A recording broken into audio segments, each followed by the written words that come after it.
സങ്കീർത്തകന്റെ പുസ്തകം 32-ാം അധ്യായം 3-ാം വാക്യം. ഞാൻ പാപങ്ങൾ ഏറ്റു പറയാതിരുന്നപ്പോൾ ദിവസം മുഴുവൻ കരഞ്ഞ് എൻ്റെ ശരീരം ക്ഷയിച്ചുപോയി. ഞാൻ പാപങ്ങൾ ഏറ്റു പറയാതിരുന്നപ്പോൾ ദിവസം മുഴുവൻ കരഞ്ഞ് എൻ്റെ ശരീരം ക്ഷയിച്ചുപോയി. നമ്മൾ പാപങ്ങൾ ഏറ്റു പറയണം. പാപം ചെയ്യുക എന്നുള്ളത് സ്വാഭാവികമാണ്. പാപങ്ങൾ ഏറ്റു പറഞ്ഞു കഴിയുമ്പോൾ നമുക്കതിൽ നിന്ന് മാപ്പും മോചനവും സ്വാതന്ത്ര്യവും വിടുതലും ലഭിക്കുന്നു.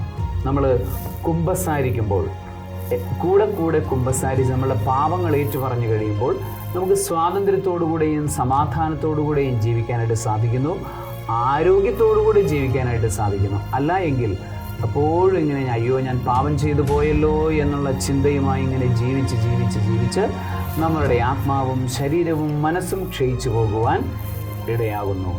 ആകയാൽ നിരന്തരം കൂടെ കുമ്പസാരിക്കാനുള്ള കൃപയ്ക്ക് വേണ്ടി നമുക്ക് പ്രാർത്ഥിക്കാം. സർവശക്തനായ ദൈവം പിതാവും പുത്രനും പരിശുദ്ധാത്മാവും കൂടെ കുമ്പസാരിക്കാൻ നിങ്ങളെ അനുഗ്രഹിക്കുമാറാകട്ടെ.